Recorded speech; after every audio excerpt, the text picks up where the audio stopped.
How's it going, everyone? How are you doing? Welcome back to the channel. Today I am going over week 21 of the Premier League. Last week was a bit of an interesting one, and this week doesn't get a whole lot easier.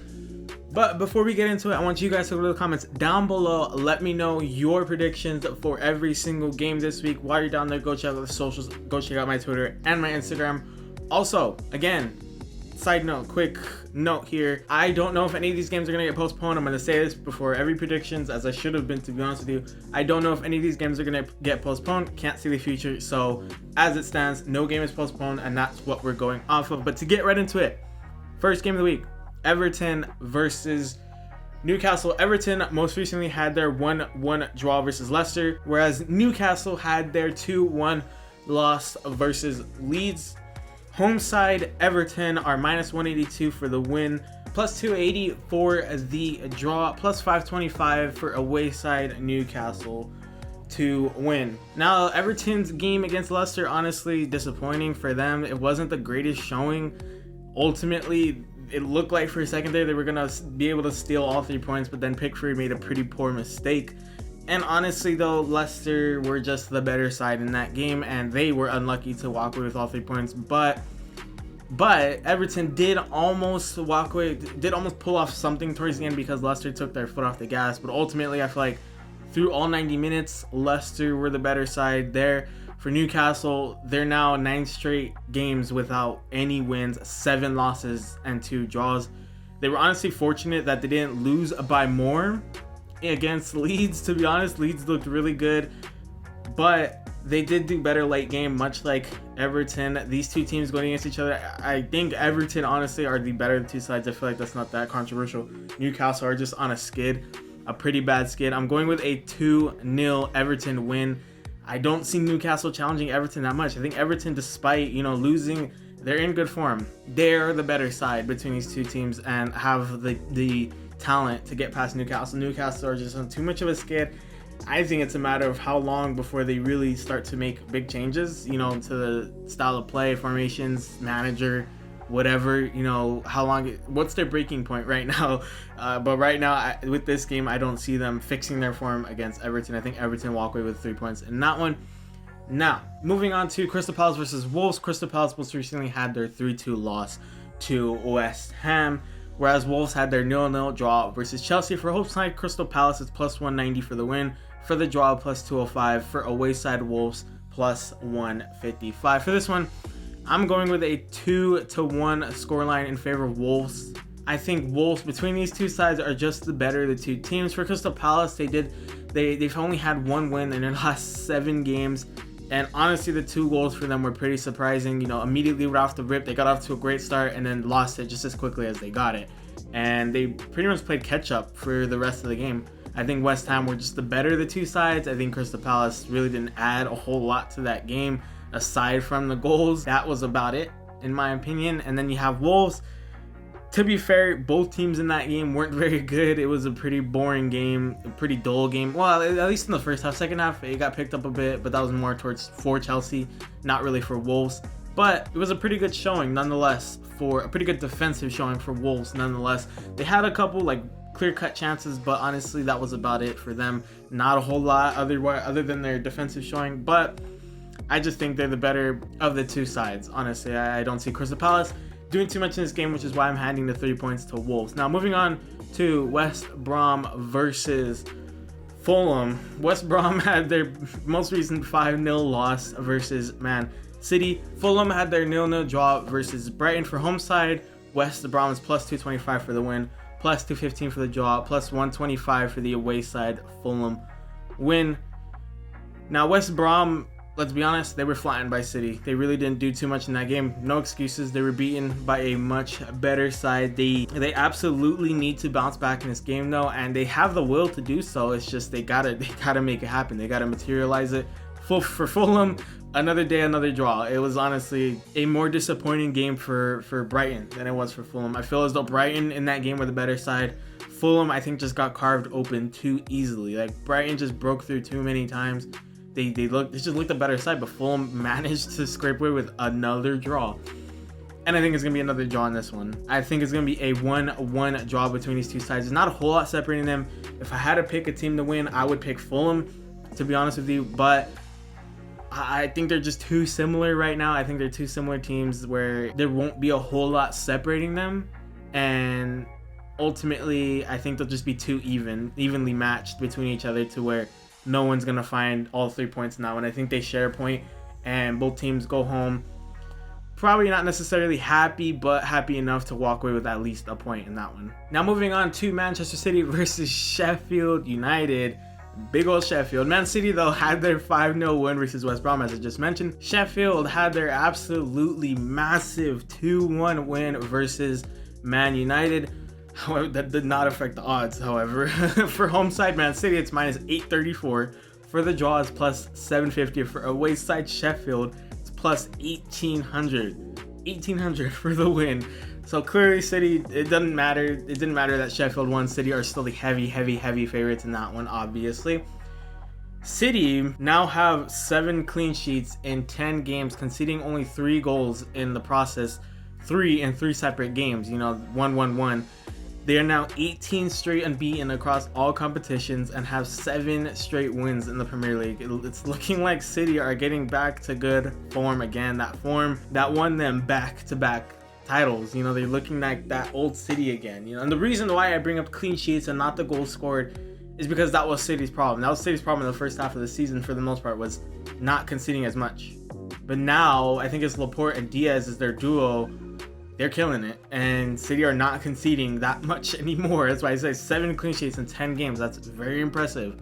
It's very impressive, and they just look good. They look really good, really in form. For Sheffield, obviously, that win over United is a big confidence booster for them. It has to be. I can't say that they 100% deserve to win, but ultimately, at the end of the day, they walked away with all 3 points, and they scored the chances that they had.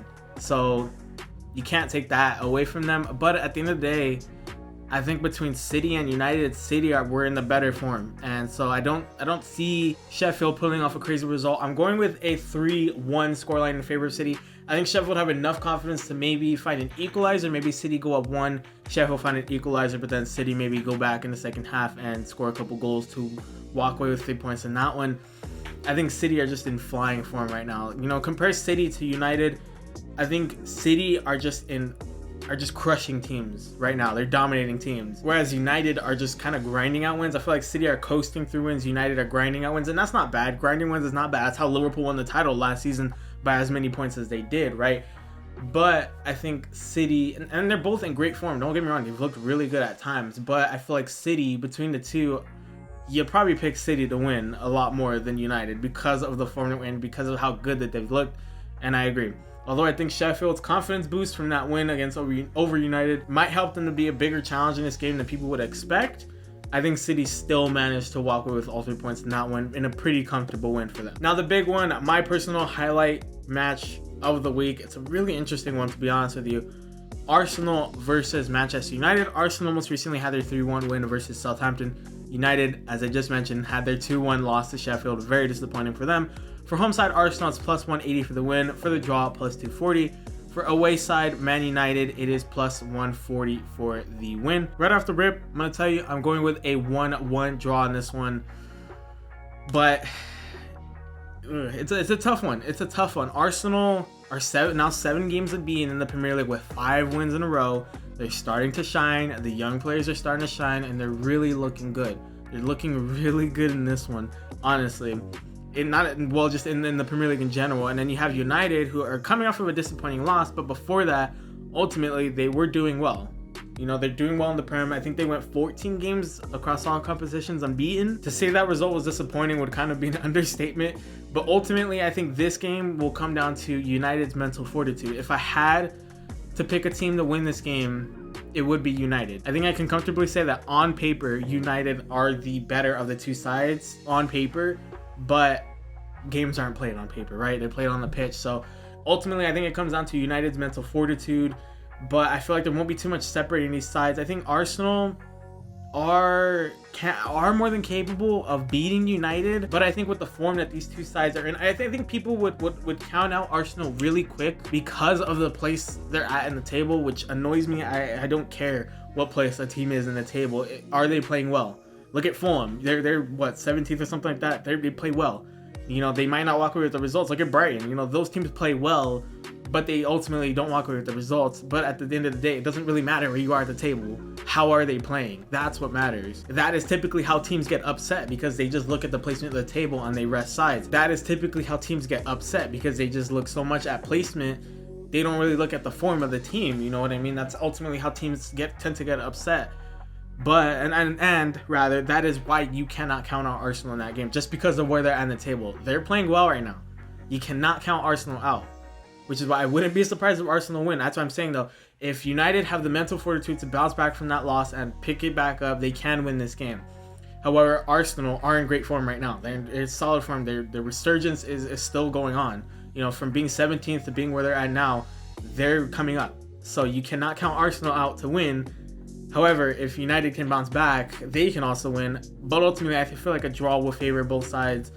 Well, Arsenal more than United, but I feel like a draw will be the result that reflects how the game was played. I think these two teams will go at each other. It could be a worse scoreline, a higher scoring scoreline, but ultimately I think the draw will reflect how the game was played. Now, after all that, moving on to Southampton versus Aston Villa. Southampton most recently had their 3-1 loss versus Arsenal. Aston Villa had their pretty disappointing 3-2 loss versus Burnley. Home side Southampton are plus 175 for the win, plus 245 for the draw, plus 145 for away side Aston Villa in that one. Now, Southampton, honestly, they didn't really perform poorly versus Arsenal. They just did not have the edge in front of goal. That's honestly where they really struggled. They had opportunities, they had chances to score. They just did not have the edge to put it in the back of the net. For Aston Villa, I honestly would be lying to you if I said Burnley were the better of the two sides in that one and they fully deserved all 3 points. I just think Villa, they just didn't finish their great chances that they had. They honestly did not finish the great chances they had, partially because of Nick Pope. Nick Pope had a great game for Burnley, but at the end of the day, Aston Villa they created opportunities. They had the chances, and I honestly can say, from watching the game, I think Aston Villa were the better of the two sides. They just did not finish their chances. And again, partially due to Nick Pope, who had a pretty solid game. But in this one, I think Aston Villa need to win. They need to win. They have, compared to all other teams, they have 1 game in hand. Compared to some others, they have 2 games in hand. You know, they win both those games, that'll push them as high as 5th. So they need to win these games. They have these games in hand. They have an advantage right now, and they have to win.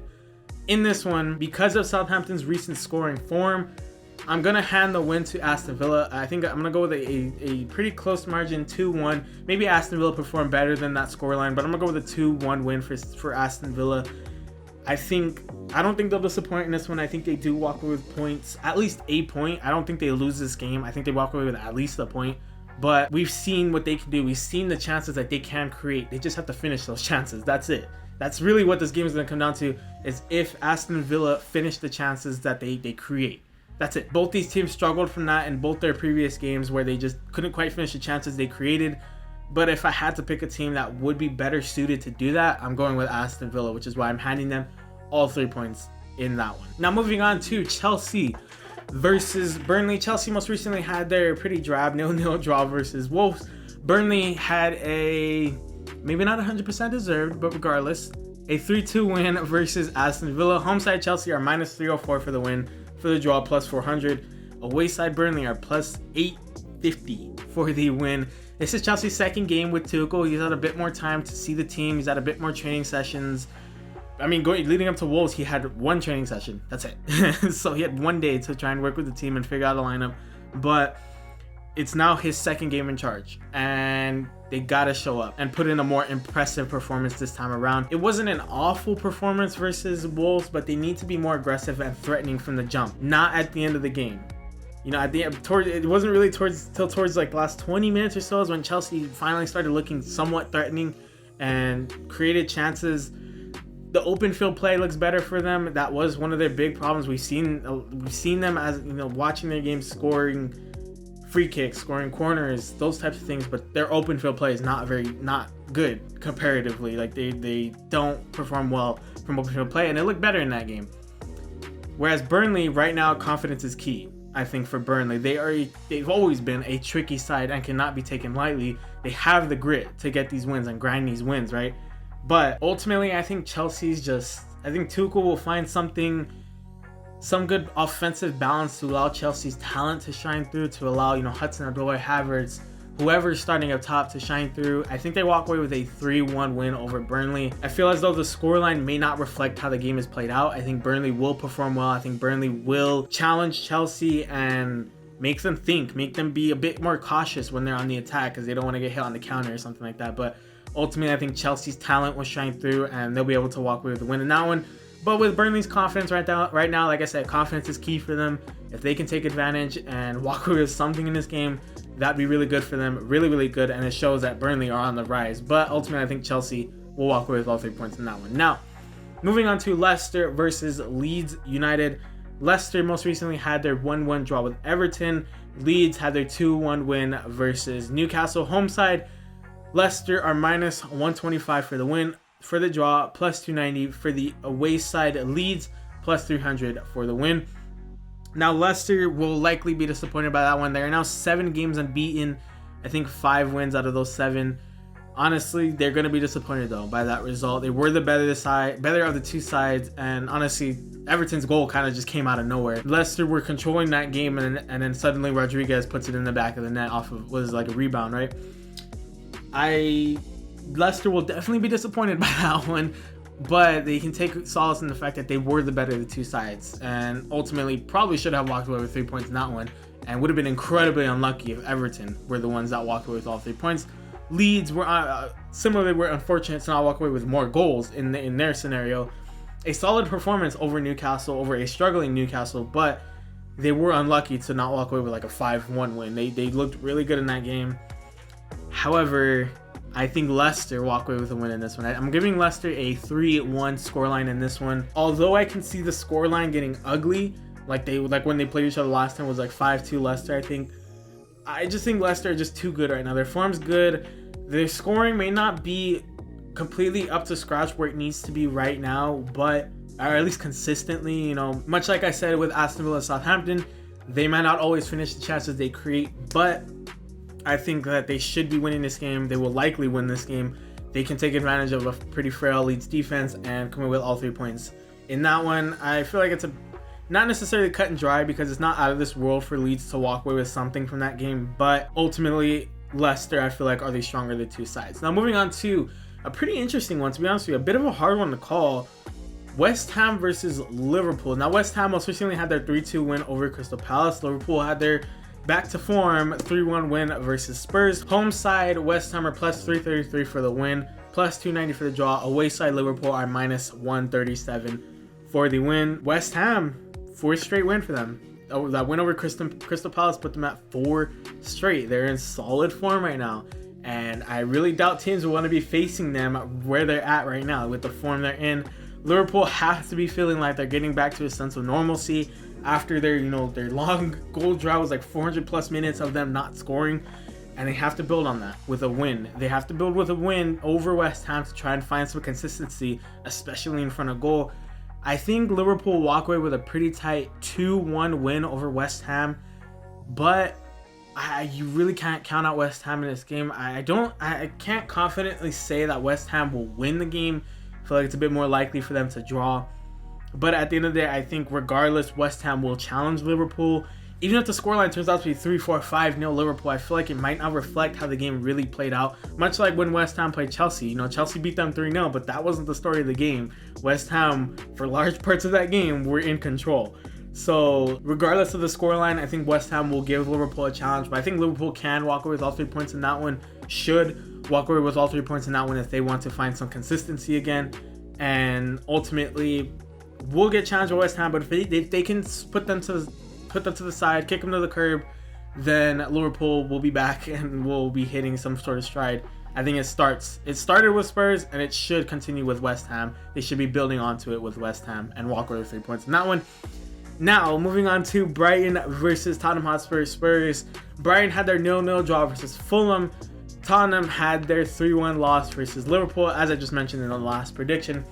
For home side Brighton, it's plus 205 for the draw, plus 230, plus 130 for the Spurs win. I was a bit surprised to see that. Given Spurs' form, I can see it. I even went and checked through multiple websites, through different odds websites, and they were all relatively the same, but it's strange that Spurs aren't the out-and-out favorites in that one. It's interesting. Purely, I'm assuming, based off their form. Now, Brighton, in their game, were the better of the two sides, but again, they could not just walk away with a win in that one. You know, that's been the story of their season. They perform well in the game, but they don't walk away with all 3 points. That's kind of their MO now. They can challenge just about anyone in the league.